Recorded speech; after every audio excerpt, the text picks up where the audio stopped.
said something to me. It's bizarre, but it's kind of how he is. He goes,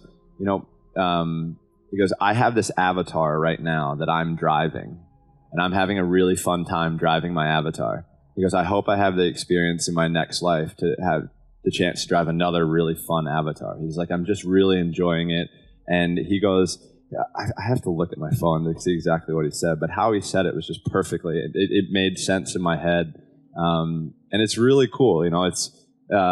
I've gotten into reading more books, and then I'm going to read yours actually, because downstairs when we were sitting there watching the video, I was like, I want to pick that up and see what kind of my head will take from it and use and where it'll go, because I think after reading The Power of Now and then 10% Happier, I think one thing always stays with me is if you have one foot in the future and one foot in the past, you're pissing on the present. And for me, it's just like, because it's so true, because I can see it in the relationship that Nicole and I have had, because we have had some struggles, but we can't go back to the past. We have to keep moving forward and stay in the present, because we do have 2 kids to raise. So it's been really cool just to utilize that through the next chapter in my life that I'm going on, and it is really fun. I had the privilege of interviewing several of the original astronauts that landed on the moon, and they all became depressed as well. It's like the achiever's curse, because you spend your whole life saying, I'm going to be the best in the world, I'm going to compete with everybody else, I'm going to be an astronaut, I'm not going to be an astronaut, I'm going to get picked, I'm going to walk on the moon, I'm going to look back at that picture we've all seen, the blue-green Earth, and it's real, and I come home and I survive the splashdown they're describing, right? And then the ticker tape parade in New York City, and then shaking the president's hand, and now what? And so what happens is, how do you get an adventure when you've walked on the moon at 32, right?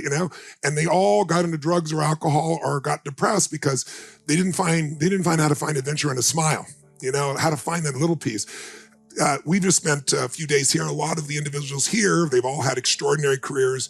Many have outrun some of their goals also. Some of the reasons I wanted to bring you guys, I've had that experience. And then how do you renew that hunger and so forth? And how do you find even more fulfillment this time, not just more achievement this time? So, and then we were kind of looking at our lives over the next 10, 20, 30 years. I've always looked at my life in 10-year segments. Yeah. And then I woke up and I'm 58. I'm like, I did this when I was 16. I said, in my 20s, I'm going to go change anyone. I'm going to learn every skill that can help any individual. And if they're committed, I'm committed, done. In my 30s, I'm going to do that with groups. And I thought groups was like this size, And then in my 40s, I'll do it with big groups. And in my 50s, I'll do it, with companies. And in my 60s, maybe I'll run for president, or maybe I'll start a religion. I do this crazy shit. Well, now I'm there, right? And it's like, and I got a lot of years ahead of me, hopefully, God willing. So we've been all looking at I couldn't even imagine in my life, how old are you now? 32. I couldn't imagine at 32 stopping what my life has been about. And I wanted to be a professional. I thought didn't have your skill set, not even close. So I look back at it now. How do you make that transition? You're not making it yet, I see. But how do you make that transition? Maybe you can help him out. It's coming in his future, right? How do you make that transition? And what does the next 10 years look like for Michael Phelps? And that's honestly, my agent gave me this. It's the same exact thing. I do a lot of writing, and I used to do a lot more. But I was writing one time, and he took my journal. And he's like, "Can I write something?" And I said, "Yeah, sure." He said, 5, 10 years. Pick. Where do you want to be in 5, 10 years? So that is now starting to come to me a little bit more and clearer than it ever has before. Outside of the pool, because I was always so focused on times, right? That's all I was ever focused on, was trying to get that much faster. So for me, it's honestly just still doing stuff that I love, and that's what I'm doing today. Being able to openly talk about how the struggles that I've had and the struggles with depression and anxiety through my career, and just opening up about it, because it's something that I think we all go through, and I think as Americans, a lot of people struggle with everything every day, and I think just being able to help people understand that it's okay to not be okay, and for me, if I have the chance now to save one life or 2 lives, like you were saying downstairs, 10, 20, 50, so on, so on, so on. Yeah. That's, for me, I'm happy. Like, that's bigger than winning an Olympic gold medal, to be able to help somebody kind of get through that struggle and to grow as a person. And some of the things we have going on, we have a wearable device that we're working with. I just finished a documentary called Angst with children, talking about anxiety and depression. Awesome. That was shown nationwide in schools. We have a couple other things that we're working on now. We have a really cool one with a couple Olympians talking about depression, how basically around Stephen Holcomb and when he took his life. And just trying to find a way to help people when they need it. And beautiful. You know, I know for me, I was somebody who never wanted to ask for help, and when I did, it was the greatest thing I ever saw.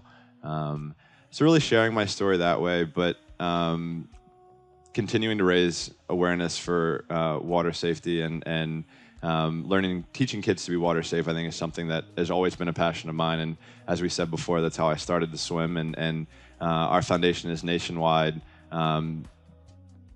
scattered around the world, working with Special Olympics and Boys and Girls Club, just teaching water safety, because I think children under the age of 14, drowning is the second highest cause of death, and that's something that's got to stop. So now as a father, man, my kids are in the pool already. They're Boomer, you can't get them out of the pool.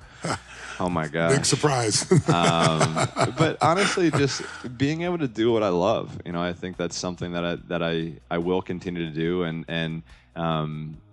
it's fun. I think that's the coolest part. You know, like That's I'm really sure cool. you have a blast doing what you do. It's the most fulfilling thing I can imagine. You know, it's just great to be able to help, and I think I'm probably just scratching the surface of the next 20 years or 15 years of my life, but I'm enjoying the ride. I'm enjoying the process. I've been able to learn so much more, and yeah, see where the road takes me.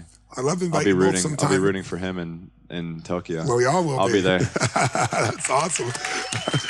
Well, I'd love to, if you guys have an interest, you don't have to answer me now on stage. You can think about it. It may not make any sense for you, but I'd love to invite you to an event. And afterwards, if you'd like to work together with a group of Olympians, I'd be happy to partner with you, and we could do that. Because I know the Achiever's Curse. I know the pattern, but I didn't know it was that constant for those in the Olympics. It makes sense. It makes total sense.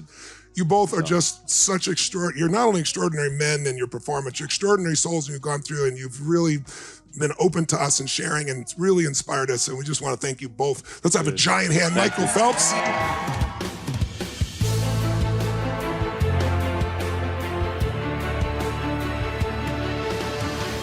The Tony Robbins Podcast is directed and hosted by Tony Robbins. Annie York is our editorial director and occasional host. Our executive producer is Hollis Tuma. Jamie Carvajal and Adriel De La Torre are our digital editors. Copyright Robbins Research International.